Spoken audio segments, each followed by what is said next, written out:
The mountain lion's scream split the air like a blade through silk, and Olivia Crawford's blood turned to ice as she saw the tawny predator crouched on the fence rail, its yellow eyes fixed on her frightened calf below.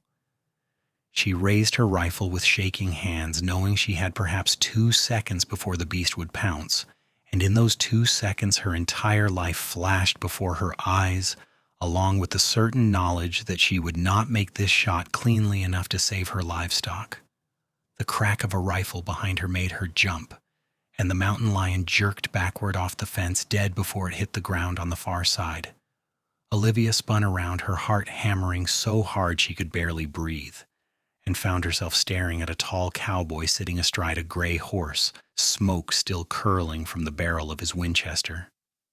"You all right, madam?" he asked, his voice deep and steady as he lowered the rifle across his saddle. Olivia nodded, unable to find words yet. Her hands were still trembling, the rifle growing heavy in her grip. The calf had bolted to join the other cattle, who were now milling nervously at the far end of the pen. She finally managed to speak, her voice coming out rougher than she intended. "You just saved my livestock. Maybe saved me, too." The cowboy dismounted in one smooth motion, landing lightly despite his height.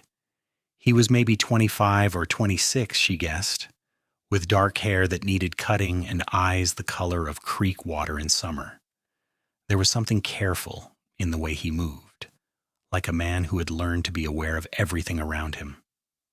"Name is Xavier Vance," he said, touching the brim of his hat. "I was heading into Hangtown when I heard the commotion." "Olivia Crawford," she replied, finally lowering her own rifle. "This is my ranch, was my father's before he passed last winter." She walked toward the fence, peering over at the dead mountain lion. It was a big male, probably driven down from the higher elevations by hunger. March of 1876 had been a harsh month, with late snows in the Sierra Nevada mountains that surrounded this part of California. The mines around Hangtown were still producing gold, though not like the rush days of the 50s, and her ranch provided beef to the mining camps and the growing town. Xavier came to stand beside her, keeping a respectful distance. "That is a big one. Been tracking livestock for a while, I would wager." "Lost 2 chickens last week," Olivia admitted. "Thought it might be a fox or coyote. Did not expect a cat this size." She looked at him properly now, taking in the worn but well-maintained gear, the good horse, the way he carried himself.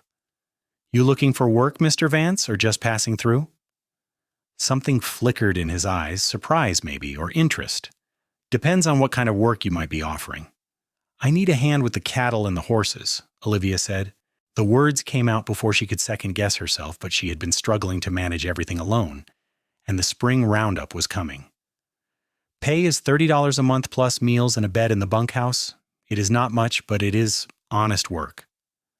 Xavier was quiet for a moment, studying her face. She wondered what he saw. She was 23 years old, probably looked older from the work and the worry. Her hands were calloused, her dress practical rather than pretty, and her dark blonde hair was tied back in a simple braid. "I will take the job," he said finally. "When do I start?" "Right now, if you are able. That cat needs to be dealt with, and I have evening chores that will not wait." She turned back toward the barn, expecting him to follow, and heard his boots on the hard-packed earth behind her. The ranch house was small but well built, solid timber construction with a stone chimney and a covered porch. Her father had built it with his own hands back in 1852 when he had first claimed this land. The barn was larger, housing 6 horses and with room for hay storage above. There was a bunkhouse that could sleep 4 men, though it had been empty since her father's 2 hired hands had left after his death, seeking better pay in the mines. Chickens scratched in their yard, and beyond the barn she had 30 head of cattle grazing on the spring grass. "This is a good setup," Xavier said, genuine appreciation in his voice, "and your father built something solid here." "He loved this land," Olivia said, and had to pause because grief still caught her unexpectedly sometimes, like a hand squeezing her chest. "Worked himself to death on it," my mother used to say. "She passed when I was 12. Fever took her in 3 days. I am sorry for your losses, Xavier said quietly, and she could tell he meant it. They worked together in comfortable silence, Xavier dealing with the mountain lion's carcass while Olivia finished the evening feeding. The sun was setting behind the western mountains, painting the sky in shades of orange and gold. When they finally walked back to the house, Olivia found herself acutely aware of his presence beside her, the way he moved, the set of his shoulders. I will make us some supper, she said, suddenly nervous. Get you settled in the bunkhouse after. I do not want to put you to trouble, Xavier began, but she waved him off. You saved my livestock today. Least I can do is feed you properly. She led him into the kitchen, a warm room with a black iron stove and a sturdy table her father had made. She had stew left from yesterday, and she reheated it while slicing bread from the morning's baking. Xavier washed up at the basin by the door, and she noticed he did so thoroughly, scrubbing his hands and face and neck like cleanliness mattered to him. They sat across from each other at the table, and for a few minutes there was only the sound of eating. Then Xavier said, You run this whole place yourself? Since January, Olivia confirmed. Father took sick after Christmas, pneumonia.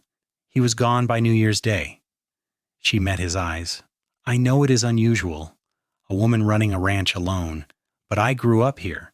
I know the work, and I know the land. I am not giving it up. I was not suggesting you should, Xavier said. I was thinking you must be stronger than you look to manage all this. Something warm unfurled in Olivia's chest at his words. Where are you from, Mr. Vance? You do not sound like a California man. I am not. Grew up in Missouri near Kansas City, came west after the war. He paused, his jaw tightening slightly. Seemed like a good time for a fresh start. The war had ended 11 years ago, but it still cast long shadows. Olivia had been just 12 when it ended, but she remembered the tension, the arguments in town between Union and Confederate sympathizers, even way out here in California. You fought? I was 16 when it ended, Xavier said. Lied about my age to join up in 64. Saw 1 year of fighting, that was enough. He took a long drink of water. Been working ranches ever since. Colorado, Utah, Nevada. Made my way to California last fall. And now you are in Hangtown, Olivia said. Not much of a town anymore. Used to be wild during the rush, or so my father said. Now it is just mines and miners and the people who supply them. Seems peaceful enough to me, Xavier said. It's sometimes peaceful is good. After supper, Olivia showed him to the bunkhouse. She had kept it clean and aired out even though no one had been using it. Some part of her hoping she would find reliable help eventually. There were 4 narrow beds with straw mattresses, a stove for heat, and a table with chairs. She had left blankets folded on one of the beds, and she grabbed more from the storage chest. Water pump is just outside, she said. You are welcome to take meals in the house. Breakfast is at sunrise, dinner around noon when we are working, supper at sunset. Thank you, Miss Crawford, Xavier said. He was standing in the doorway, his saddlebags over his shoulder, and the late light caught his face in a way that made her breath hitch slightly. Olivia, she said, just call me Olivia. We are going to be working together every day, no need for formality. Olivia, he repeated, and she liked the way her name sounded in his voice. Then you should call me Xavier. That night, lying in her own bed in the ranch house, Olivia found herself staring at the ceiling and thinking about Xavier Vance. It had been so long since she had felt anything beyond exhaustion and worry and grief. But today, when he had appeared like something out of a story to save her from that mountain lion, something had shifted inside her. She barely knew him, she reminded herself. He might be a drifter, might move on in a few weeks. She could not afford to let herself feel anything. But when she finally fell asleep, she dreamed of creek water eyes and steady hands. The next morning, Olivia woke before dawn as always and went to start breakfast. She was mixing biscuit dough when she heard the sound of the pump outside, and through the window she saw Xavier washing up in the pre-dawn darkness. He had his shirt off despite the chill, and she quickly looked away, her cheeks heating. By the time he knocked on the door, she had composed herself. Come in, she called, and he entered, now fully dressed, his hair damp. Morning, he said. What can I do to help? She set him to frying bacon while she got the biscuits in the oven. They worked around each other in the small kitchen, and Olivia was struck by how natural it felt, like they had been doing this for years instead of one night. When they sat down to eat, the windows were just starting to gray with dawn. "I want to ride the fence line today," Olivia said. "Check for damage from winter. Then we need to start planning for the roundup. I want to drive the cattle to market in Sacramento in May." Xavier nodded, chewing thoughtfully. "You will need at least 2 more men for a drive like that." "I know. I was hoping you might know some reliable hands, or we could ask around in town." She hesitated. "I do not have connections the way my father did. Some of the men in Hangtown, they do not take kindly to a woman trying to run a ranch." "Their problem, not yours," Xavier said flatly. "You own this land fair and square, do you not?" "I do. Papers are all legal and recorded, but that does not stop some folks from having opinions." She had dealt with more than one man suggesting she should sell out, find a husband, let someone else handle things. The lawyer in town, Mr. Peterson, had been the worst, constantly implying she was in over her head. "Well, they can keep their opinions to themselves," Xavier said. "We will get this ranch running smooth, and we will get your cattle to market. I know a couple of men who might be willing to hire on for the drive, good men." The day was spent riding the property lines, and Olivia found herself relaxing in Xavier's company. He was easy to talk to, asking intelligent questions about the ranch operations and listening carefully to her answers. He treated her like she knew what she was talking about, which was such a refreshing change from most men she encountered. They found several places where the winter snows had damaged fencing, and they worked together to make temporary repairs. By midday, they stopped by a creek that ran through the eastern section of the property. The water was running high with snowmelt, clear and cold. Olivia had packed sandwiches and apples, and they sat on the creek bank to eat. "This is beautiful country," Xavier said, looking around at the rolling hills, the pine forests climbing the mountains, the brilliant blue sky above. "I think so," Olivia agreed. "My father always said he fell in love with California the moment he saw it. He came in '49, during the rush, tried mining for a year, decided he would rather raise cattle, said it was more honest work with better odds." "Smart man," Xavier said. "I have seen plenty of miners break their backs for nothing but dust." "Did you ever try it? Mining?" He shook his head.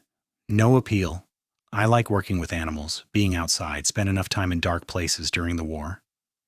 He said it lightly, but Olivia caught the shadow that crossed his face. "Do you have family back in Missouri?" she asked. "No, both parents died before the war.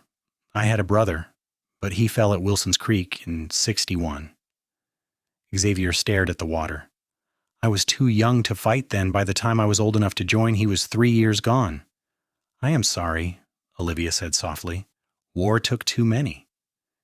"It did," Xavier agreed. He looked at her then, and something passed between them, a recognition of shared loss and shared strength. "But we keep going, do we not? We survive." "We do," Olivia said. As the days turned into weeks, they fell into an easy routine. Xavier proved himself to be an exceptional worker, up before dawn and never stopping until the day's tasks were complete. He was good with the horses, patient and firm, and the cattle responded to him calmly. He fixed everything that needed fixing around the ranch, from broken stall doors to the sagging porch step Olivia had been meaning to repair for months. And every day Olivia found herself more drawn to him. It was not just his looks, though she could not deny he was handsome. It was the way he listened when she spoke, the way he asked her opinion instead of assuming he knew better, the way he sometimes smiled at her over the dinner table and made her heart skip. It was the way he sang quietly to the horses while he worked, old songs that made her ache with their beauty. It was his steadiness, his reliability, the way she had started to feel safe in a way she had not felt since her father died. But she did not know if he felt anything for her beyond friendly respect. He was always proper, always careful with his distance. Sometimes she caught him looking at her with an expression she could not quite read, but he never said anything, never crossed any lines. April arrived with warmer weather and wildflowers carpeting the hills. Xavier's two friends arrived to help with the roundup. One was a grizzled man in his 50s named Tom Beckett, the other a cheerful young cowboy named Sam Rawlings, who could not have been more than 20. They were both good workers, and they treated Olivia with respect, which she appreciated. The roundup took 2 weeks of hard, dusty work. They brought all the cattle in from the range, counted and sorted them, branded the calves that had been born over winter.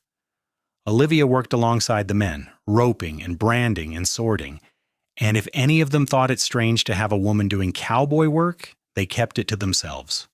One evening after a particularly long day, Olivia was washing up at the pump behind the house when Xavier appeared around the corner. He stopped short when he saw her, her hair loose and damp, her sleeves rolled up. "Sorry," he said. "I did not mean to intrude." "You are not," Olivia said. "I was just finishing up." She reached for the towel she had brought out and dried her face and arms. Xavier stayed where he was, and when she looked at him properly, she saw he was holding something. "I made this for you," he said, holding it out. It was a small wooden carving of a horse, beautifully detailed, every muscle and line perfectly captured. "I know it is not much, but I wanted to thank you for giving me work and for treating me fair." Olivia took the carving with wondering hands. It was light and smooth, clearly made with skill and care. "Xavier, this is beautiful. I did not know you could carve." "My father taught me when I was a boy," Xavier said. "I have not done much of it in recent years, but I found a good piece of pine and thought of you." She looked up at him, and her heart was suddenly pounding. "Thank you," she said. "I will treasure this." They stood there in the twilight, the air between them charged with something unspoken. Xavier took a small step closer, and Olivia found she could not breathe. His hand came up slowly, giving her time to move away if she wanted, and gently tucked a strand of damp hair behind her ear. "Olivia," he said, and his voice was rough. "I know I'm just a hired hand, and I have no right, but I need to tell you something." "What?" she whispered. "I am falling in love with you," Xavier said. "I think I have been since the moment I saw you standing there with your rifle facing down that mountain lion. You are the bravest, strongest, most beautiful woman I have ever known, and I cannot go another day without telling you." Olivia felt tears spring to her eyes, but they were tears of joy. "I am falling in love with you too," she said. "I was afraid you only saw me as your employer." Xavier made a sound that was half laugh, half groan, and then he was pulling her close, his arms around her, and she was pressing her face into his chest and holding on tight. He smelled like leather and hay and soap, and she felt his heart hammering against her cheek. "I see you, Olivia," he said into her hair. "I see how hard you work, how much you care about this place, how kind you are even when people do not deserve it. I see everything about you, and I love all of it." She tilted her head back to look at him, and his face was open and honest and full of emotion. "Kiss me," she said, and he did, his mouth meeting hers with a gentleness that made her weak. She had been kissed before, a few fumbling attempts by boys in town when she was younger, but this was nothing like those. This was Xavier, and it felt like coming home. When they finally pulled apart, both breathing hard, Xavier rested his forehead against hers. "I do not have much to offer you," he said. "Just myself and whatever I can earn with my hands." "That is everything I want," Olivia told him. "I do not need money or promises. I just need you, Xavier, you and me together, working this ranch, building a life." "Then that is what we will do," he said, and kissed her again. They told Tom and Sam at breakfast the next morning, and both men congratulated them heartily. Tom even admitted he had seen it coming, said anyone with eyes could see the way they looked at each other. The work continued, but now there was a new lightness to it, a joy that had not been there before. Xavier moved into the ranch house, into Olivia's room, into her bed, and they learned each other through long nights and whispered conversations. In early May, they drove the cattle to Sacramento. It was hard work, 12-hour days in the saddle, but Olivia had Xavier beside her and good men at her back. They reached the city after a week on the trail, and she sold her cattle for a good price, enough to cover expenses and have money left over for improvements to the ranch. That evening, while Tom and Sam went to find a saloon, Xavier and Olivia walked along the Sacramento River. The city was bustling, still growing, full of noise and activity. But Olivia found she missed the quiet of her ranch. "We should get married," Xavier said suddenly. Olivia stopped walking and looked at him. "Is that a proposal?" He turned to face her properly, taking both her hands in his. "Olivia Crawford, you are the love of my life. I want to spend every day with you, building our ranch, raising a family, growing old together. Will you marry me?" "Yes," Olivia said, her heart so full she thought it might burst. "Yes, Xavier, I will marry you." They found a minister the next morning and were married in a simple ceremony with Tom and Sam as witnesses. Olivia wore her best dress, and Xavier bought her a silver ring from a jewelry shop near the hotel. They had one night in a real hotel, a luxury after weeks of work, and they made love slowly and thoroughly, learning every inch of each other, whispering promises in the darkness. When they returned to Hangtown, they were husband and wife, and Olivia could not remember ever being so happy. Some of the townspeople were surprised, and a few had opinions about the speed of the courtship, but Olivia did not care. She knew what she had found, and she was not letting it go. The summer passed in a blur of work and happiness. They hired Tom on permanently, and he moved into the bunkhouse, a steady presence and a good friend. The ranch prospered under their combined efforts. They added more cattle, bought 2 new horses, and Xavier built an addition onto the house, creating a separate bedroom for the children they hoped to have someday. Olivia's birthday was in August, and Xavier surprised her by organizing a party. Half the town showed up, people she had known all her life, and she realized that seeing her happy had softened even some of the more critical folks. Xavier played guitar, another talent he had kept hidden, and they danced in the yard under the stars. "You keep surprising me," Olivia told him, as they swayed to the music. "I hope I always do," Xavier said, pulling her closer. "I want to spend the rest of my life making you happy." "You already do," she said, "every single day." In September, Olivia realized she was pregnant. She told Xavier on a Sunday morning, nervous about how he would react, but his face lit up like the sun, and he picked her up and spun her around, laughing with pure joy. "We are going to have a baby," he kept saying. "Olivia, we are going to be parents." "Are you happy?" she asked, needing to hear him say it. "I am more than happy," Xavier said. "I am blessed. I have you, I have this ranch, and now we are going to have a child. I never thought I would have any of this, and now I have everything." The pregnancy was not easy. Olivia was sick for the first 3 months, barely able to keep anything down, and Xavier was terrified.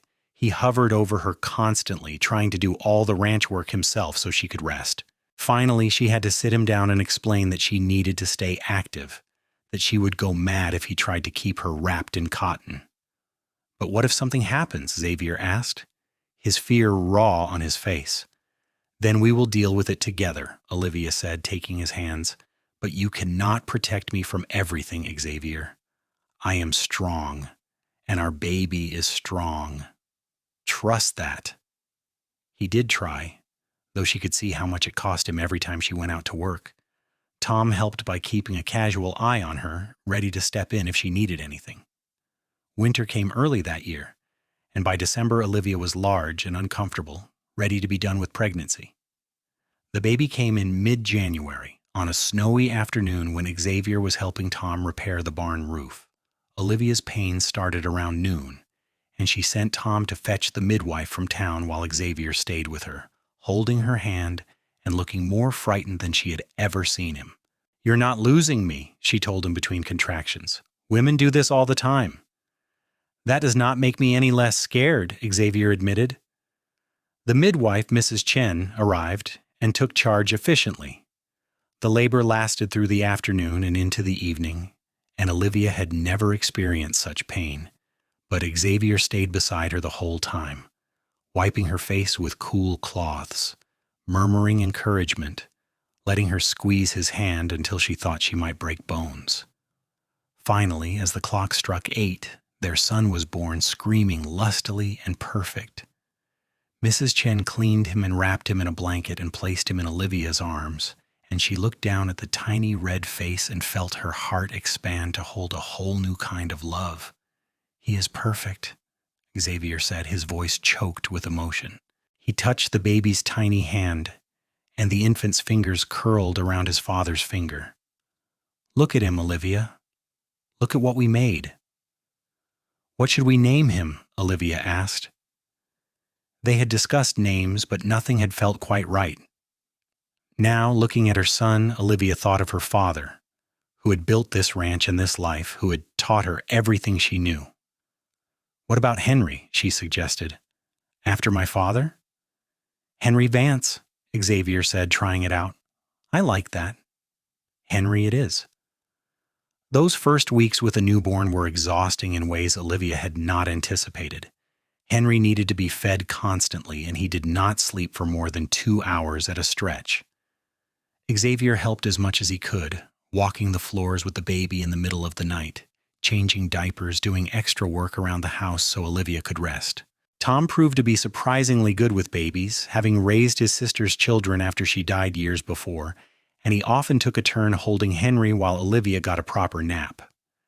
By spring, they had found a rhythm. Henry was growing fast, a happy baby who smiled easily and loved being outside. Olivia would bring him out to the barn in a basket while she did chores, and Xavier would talk to him constantly, telling him about the horses and the cattle, singing him songs. "You are going to spoil him," Olivia said one afternoon, watching her husband hold their son up to look at the horses. "I am going to love him," Xavier corrected. "The way my father loved me, the way we both should have been loved." It made Olivia's heart ache in the best way. She walked over and wrapped her arms around both of them, her two favorite people in the world. "I love you," she said, "both of you so much." "We love you too," Xavier said, and kissed her over their son's head. The years flowed by like the creek through their property, steady and sure. Henry grew into a bright, energetic boy who loved the ranch and everything about it. When he was 3, Olivia got pregnant again, and this time it was twin girls, Grace and Emma, born on a summer morning with much less drama than Henry's arrival. Xavier was beside himself with joy and terror in equal measure, suddenly outnumbered by daughters. "What am I going to do when they start noticing boys?" he asked Olivia one night, while they watched the twins sleep in their shared cradle. "You are going to teach them to be strong and smart, the way we are teaching Henry," Olivia said, "and you are going to trust that we have raised them right." The ranch continued to grow and prosper. They bought more land, expanded the herd, built a bigger barn. Tom stayed on, becoming like family, Uncle Tom to the children. They hired additional help as needed, and Xavier developed a reputation for being a fair boss who paid well and treated his workers right. Olivia handled the business side, managing the books and negotiating sales, and she became known as one of the shrewdest ranchers in the county. When Henry was 7, he started asking about the mountain lion, the story of how his parents met. Xavier told him the tale, making it exciting but not too frightening, and Henry's eyes grew wide. "So you saved Mama from the big cat?" he asked. "I helped," Xavier said, "but your mama was already fighting. She is the bravest person I know." "I want to be brave like Mama," Henry declared. "Then watch how she lives," Xavier told his son. "Being brave is not just about facing down mountain lions. It is about doing the right thing even when it is hard. It is about working every day to take care of the people you love. Your mama does that every single day." Olivia, listening from the kitchen, had to wipe tears from her eyes. There were hard times too, because life was never just happiness. They lost cattle to disease one year, and it nearly bankrupted them. Tom got sick with pneumonia one winter and almost died, and they nursed him for weeks until he recovered. Olivia's old friend from town, Sarah Miller, passed away in childbirth, and Olivia took in her baby daughter for 6 months until Sarah's sister could come from Nevada to claim her. There were droughts and floods, market crashes and accidents, but through it all, Olivia and Xavier held each other up. When one faltered, the other was there with strength and love and determination. They talked through their problems, made decisions together, and never went to bed angry. It was not always easy, but it was real, and it was theirs. On their 10th wedding anniversary, Xavier took Olivia back to the spot where he had shot the mountain lion, where their life together had really begun. The children were with Tom for the afternoon, and it was just the two of them standing in the spring sunshine. "Do you ever regret it?" Olivia asked. "Staying here, being tied down to one place?" Xavier turned to look at her, and his creek water eyes were full of love and certainty. "Not for 1 second," he said. "Olivia, before I met you, I was just drifting. I had no purpose, no home, no future. You gave me all of that. You and this ranch and our children, you are everything I never knew I needed." "You saved my life that day," Olivia said, "and not just from the mountain lion. I was drowning in grief and loneliness and fear. You showed me that I could be strong and still need someone. You showed me what love is supposed to look like." "We saved each other," Xavier said, and pulled her into his arms. They stood there for a long time, holding each other while the wind whispered through the grass, and the mountains stood eternal around them. When they finally returned to the house, the children rushed out to meet them, Henry helping his younger sisters down from the porch. Inside, Tom had made dinner, and the house was filled with the smell of cooking and the sound of laughter. Olivia looked around at her family, her home, her life, and felt gratitude so deep it was almost overwhelming. That night, after the children were asleep and Tom had retired to the bunkhouse, Olivia and Xavier sat on the porch watching the stars. It was a clear night. The Milky Way splashed across the sky like spilled milk, and the air was cool and sweet. "Tell me what you're thinking," Xavier said, his arm around her shoulders. "I am thinking about how lucky I am," Olivia said, "that you happened to be riding past that day, that you heard the mountain lion and came to help, that we found each other in this big, wild country." "I do not think it was luck," Xavier said. "I think it was meant to be. I think we were always supposed to find each other one way or another." "You believe in fate?" Olivia asked, surprised. He had never struck her as particularly philosophical. "I believe in us," Xavier said. "I believe that some things are too right, too perfect to be random chance. You and me, this ranch, our children, this life we have built together, it feels like coming home after a long journey. It feels like this is where I was always supposed to be."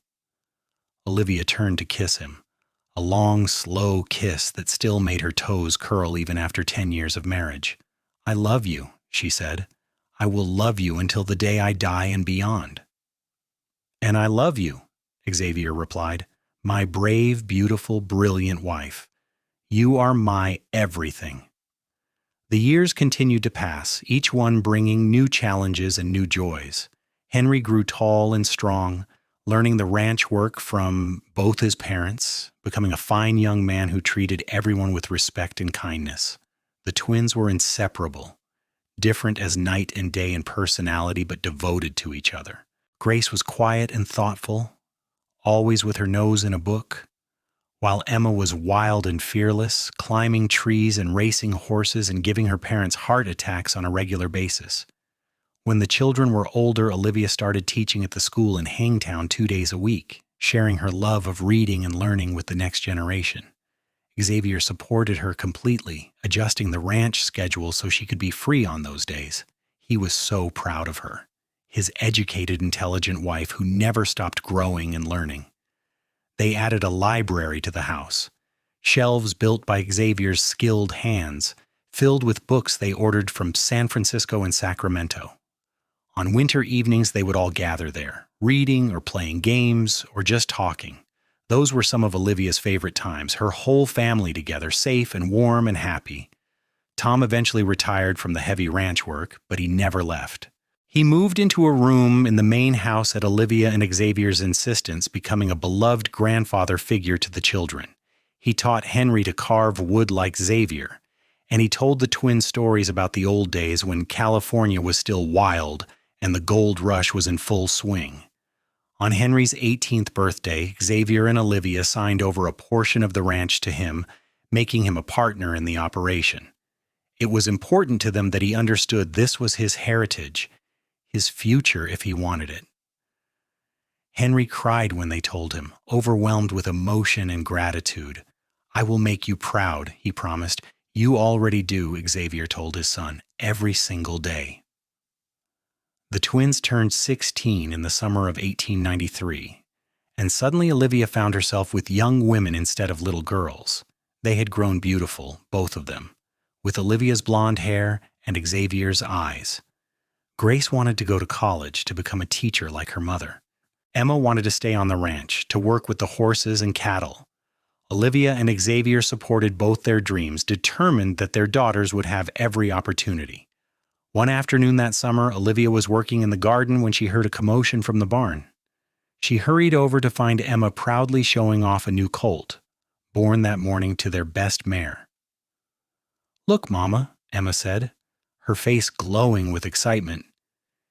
"Is he not the most beautiful thing you have ever seen?" Olivia looked at her daughter, young and strong and full of life, and felt her heart clench. "He is beautiful," she agreed, "but not as beautiful as you." Emma rolled her eyes but smiled. "You have to say that. You are my mother." "I say it because it is true," Olivia said. She stepped into the stall, stroking the wobbly-legged colt. "You know, your father and I met because of the livestock. A mountain lion was threatening a calf, and he saved me." "I know," Emma said. "You have told us that story 100 times." "I suppose I have," Olivia said, "but it never gets old to me. That moment changed my entire life. It brought me your father, and eventually it brought me you and your brother and sister. Everything I love came from that one moment." Emma came to stand beside her mother, leaning her head on Olivia's shoulder. "Do you think I will find that kind of love?" she asked quietly. "I think if you are open to it, love will find you," Olivia said. "It might not be dramatic like a mountain lion attack. It might be quiet and slow, but when it is right, you will know. Your heart will recognize it." "How did you know?" Emma asked. "With the daddy was the one?" Olivia thought about it, trying to put into words what she had felt all those years ago. "He saw me," she said finally. "Really saw me, not just as a woman or a rancher or anything else, but as a whole person. He valued my opinions. He treated me as an equal. And when I looked at him, I felt safe and excited and peaceful all at once. I felt like I could be completely myself, and that would be enough." "That sounds nice," Emma said wistfully. "It is," Olivia assured her, "and you will have it too when the time is right, both you and your sister.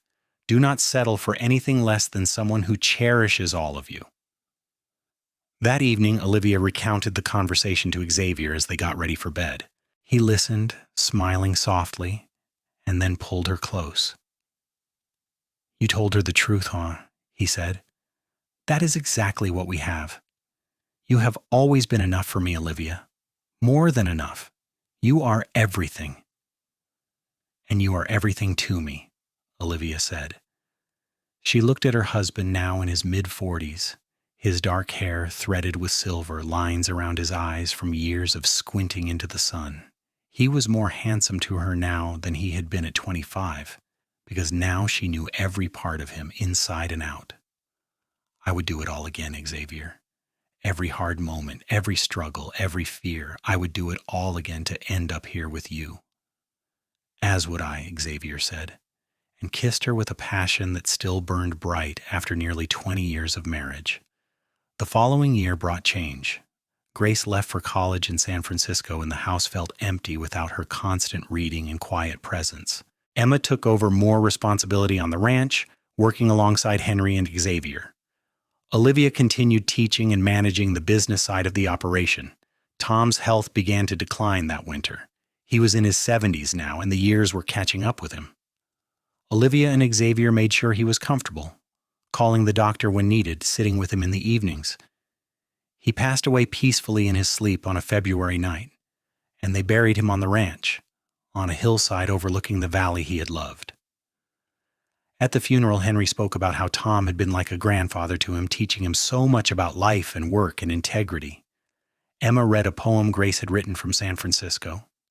Xavier said a few words about friendship and loyalty and the family we choose. And Olivia thanked Tom for being part of their lives, for helping build what they had created, for being a blessing to them all. "He was a good man," Xavier said that night, holding Olivia while she cried. "He was," Olivia agreed. "We were lucky to know him." "We have been lucky in so many ways," Xavier said. "Even when things are hard, even when we lose people we love, we still have each other. That is everything." The turn of the century approached, and the world was changing rapidly. There were automobiles now, though they had not reached Hangtown yet. There was talk of airplanes, of electricity, of inventions that sounded like something from a fantasy novel. But on the ranch, life continued much as it always had, guided by the rhythms of the seasons and the needs of the animals. Grace graduated from college and got a teaching position in Sacramento. She came home for visits, bringing stories of the city, of her students, of the life she was building. Henry met a girl named Julia, the daughter of a neighboring rancher, and Olivia watched her son fall in love with the same wholehearted intensity his father had shown. "She is wonderful," Henry told his parents, his face glowing. "I think I'm going to marry her." "Then we are happy for you," Xavier said, clapping his son on the shoulder. "Your father and I fell in love fast too," Olivia added. "When you know, you know." Henry and Julia were married in the spring of 1901, a beautiful ceremony at the ranch with half the county in attendance. Olivia watched her son pledge his life to his bride and felt the circle of time turning. She and Xavier had built this, a family, a legacy, a love that would continue long after they were gone. Emma showed no signs of settling down, and that was fine. She was happy with the ranch work, happy with the horses and cattle, content in her life. "I might never marry," she told Olivia one day. "I might just stay here and run the ranch with Henry and Julia." "Whatever makes you happy," Olivia said. "There is no one right way to live a life, Emma. You get to choose your own path."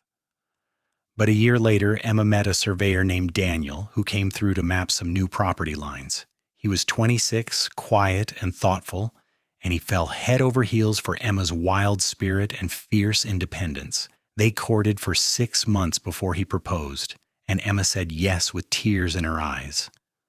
"I did not think I would want this," she confessed to Olivia, "but he makes me feel seen, Mama, the way you always said Daddy made you feel." "Then he is the right one," Olivia said, hugging her daughter tight. Both of Olivia's daughters were married now, both of them happy, and she felt the satisfaction of a job well done. She and Xavier had raised good humans, kind and strong and ready to face the world. Their first grandchild arrived in 1902, a girl named Clara born to Henry and Julia. Xavier was utterly smitten, spending hours just staring at the baby, making faces to get her to smile. "I thought I could not love anyone more than I love our children," he told Olivia, "but this is different. This is watching our love continue into the future." More grandchildren followed over the years. Emma and Daniel had twin boys, wild and rambunctious like their mother had been. Grace eventually married a fellow teacher and had 3 children of her own. The ranch house was constantly full of children and laughter, and Olivia could not imagine a better life. On their 30th anniversary, Xavier took Olivia on a trip to San Francisco, just the two of them. They stayed in a fancy hotel, ate at fine restaurants, saw a play at the theater. It was wonderful and exciting, but both of them were relieved to get back to the ranch, back to the life they had built. "I do not need fancy things," Olivia said as they drove the wagon home from Hangtown, the ranch coming into view on the horizon. "Neither do I," Xavier agreed. "I just need you and this place and our family. That has always been enough." They were in their 50s now, no longer young but not yet old. Xavier's hair was more silver than dark, and Olivia had laugh lines around her eyes and mouth, but they were still strong, still active, still very much in love. They still worked the ranch together every day. They still talked long into the night. They still made love with passion and tenderness. "Do you remember that day with the mountain lion?" Olivia asked one evening. They were sitting on the porch, watching the sunset paint the sky in shades of orange and gold, just like they had done thousands of times before. "I remember every detail," Xavier said. "The way you looked, fierce and frightened and determined. The way my heart stopped when I realized that cat was about to jump. The way you turned around after I shot it and I saw your face for the first time, and something just clicked into place inside me." "I felt it too," Olivia said, "like recognition. Like my soul knew yours." 33 years, Xavier marveled. 33 years since that day, and I love you more now than I did then. I did not think that was possible, but you keep proving me wrong. "You keep surprising me too," Olivia said. "After all this time, you still make my heart race." As the years rolled on, they watched their grandchildren grow, watched Henry take over more of the ranch operations, watched their daughters flourish in their own lives. The world kept changing around them, but the ranch remained a constant, a touchstone, a home.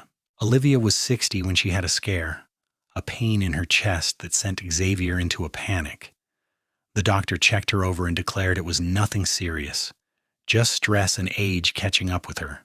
But it shook both of them, the reminder that they were not immortal, that their time together, however long and beautiful it had been, would someday end. "I need you to promise me something," Olivia said to Xavier that night. "Anything," he said immediately.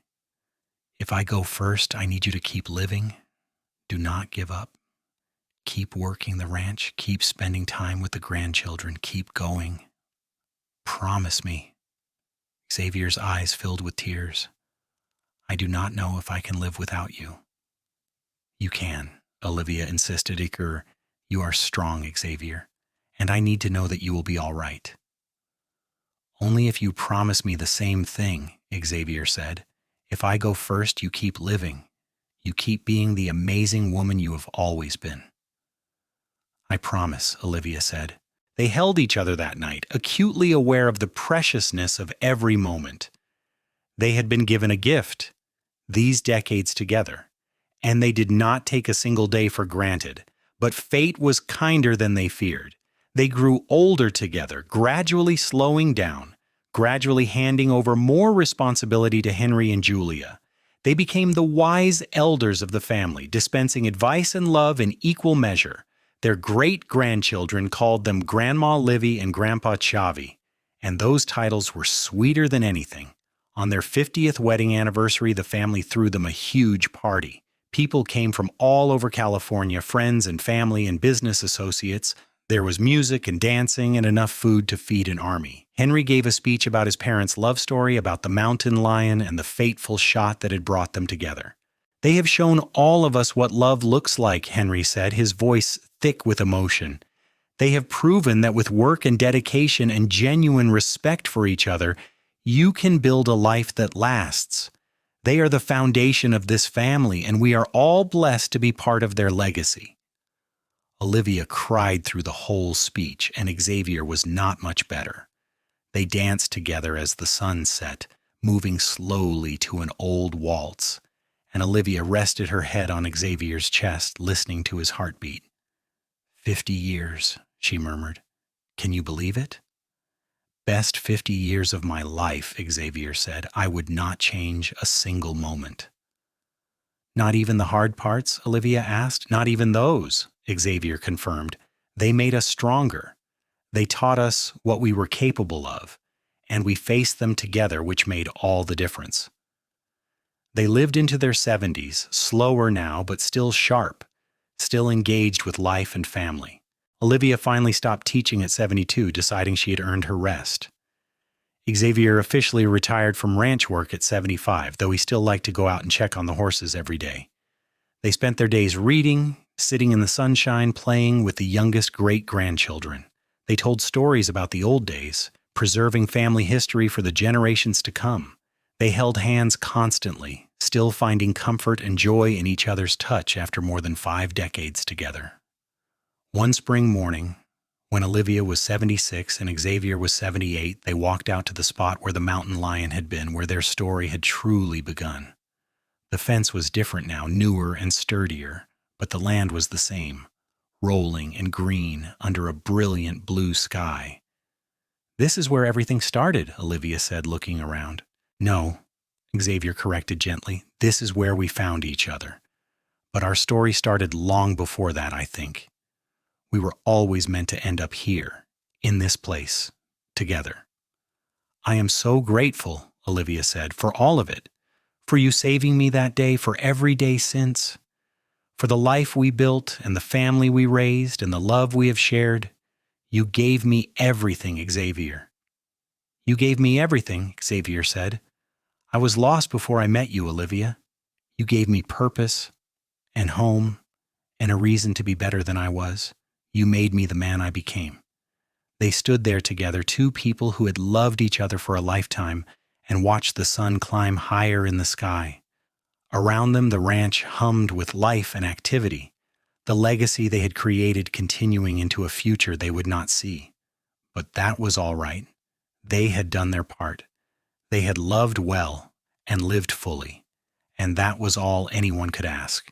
Olivia took Xavier's hand, their fingers intertwining automatically after so many years of practice. "I love you," she said. "I have loved you for 53 years, and I will love you forever." "And I love you," Xavier replied, "today, tomorrow, and beyond. You are my heart, Olivia. You always have been, and you always will be." They walked back to the house together, moving slowly but steadily, supporting each other as they had always done. The porch, where they had spent countless evenings, was waiting. The rocking chairs they had bought decades ago sitting side by side. They settled into them, Olivia reaching across the space between to take Xavier's hand again. Inside the house, they could hear the sounds of family. Julia was making lunch. Some of the grandchildren were visiting, and there was laughter and conversation drifting through the open windows. This was what they had built. This warmth and love and connection that would outlast them both. "No regrets?" Xavier asked, like he sometimes did. "Not a single one," Olivia answered, like she always did. "You?" "Only that I cannot do it all over again," Xavier said with a smile. "But I suppose once was enough. We did it right." "We did," Olivia agreed. "We really did." They sat in comfortable silence, watching the afternoon unfold before them, holding hands and holding hearts, two people who had become one through time and love and shared life. The mountain lion that had brought them together was long gone, dust and memory. But what they had created from that moment lived on, vibrant and strong. The sun moved across the sky, marking the passage of another day in a lifetime of days. Somewhere on the ranch, cattle lowed and horses whinnied and children laughed. The wind whispered through the grass, carrying the scent of pine and wildflowers. And on the porch of the ranch house, Olivia and Xavier Vance sat together, their love story complete, their hearts full, their lives blessed beyond measure. They had started as strangers, brought together by chance and a mountain lion's hunger. They had become partners, then lovers, then husband and wife. They had built a ranch and raised a family and created a legacy that would endure. Through hard work and harder times, through joy and sorrow, through every season of life, they had chosen each other, again and again.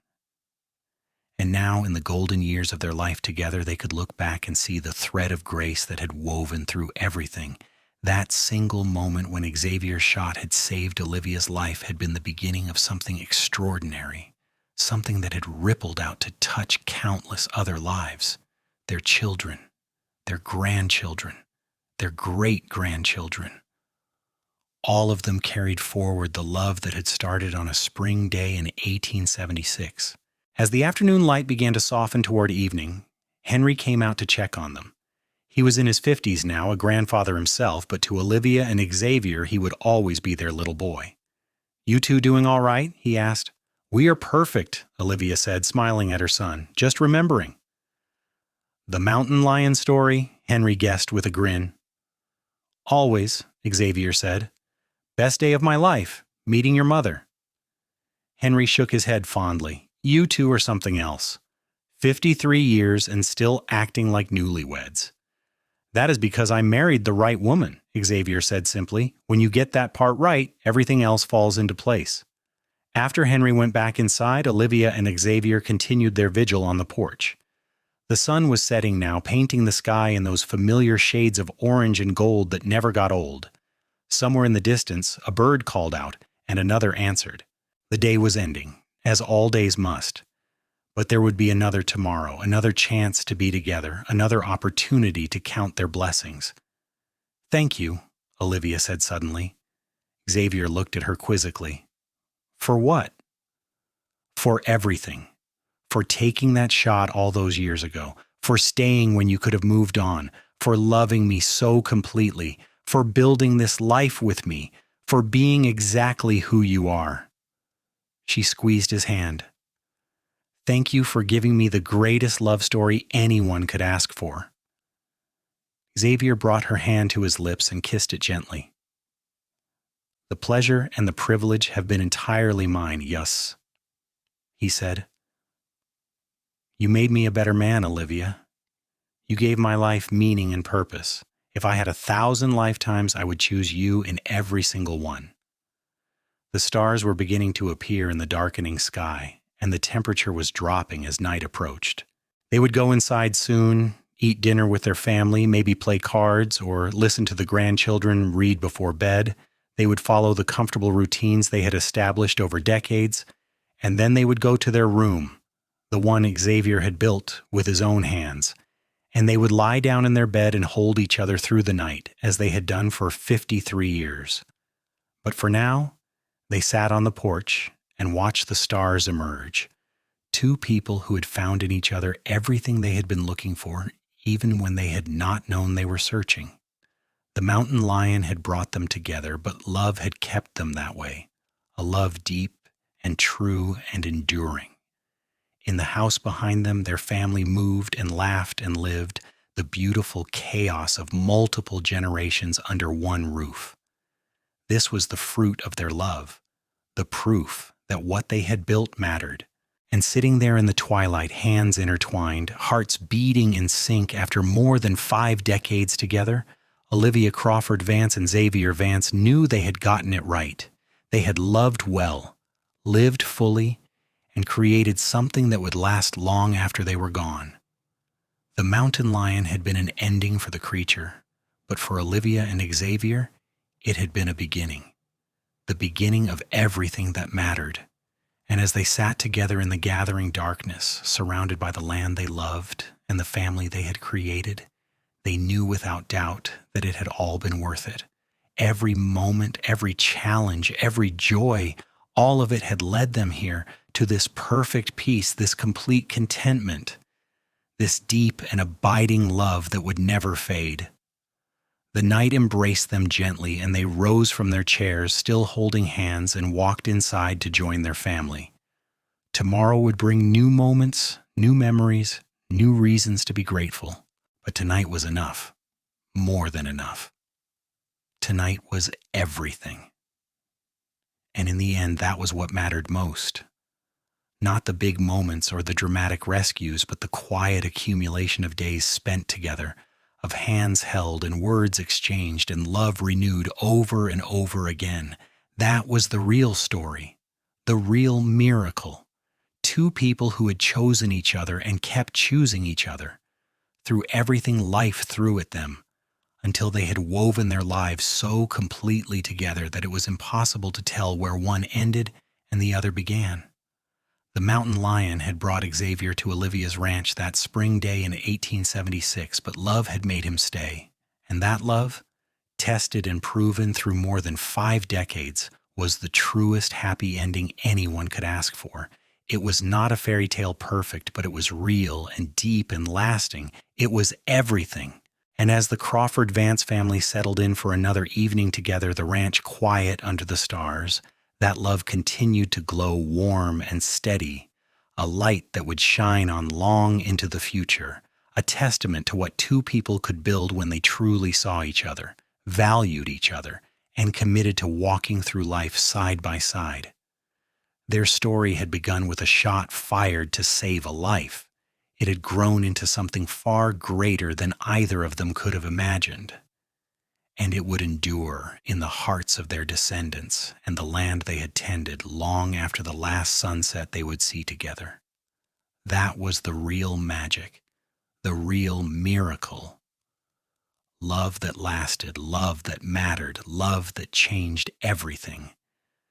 And sitting at the dinner table surrounded by children and grandchildren and great-grandchildren, Olivia looked at Xavier across the chaos and caught his eye, and they shared a smile that said everything words never could. They had done well. They had loved well. And their story, started by a mountain lion and sealed with a rifle shot, had become something beautiful and eternal. The end.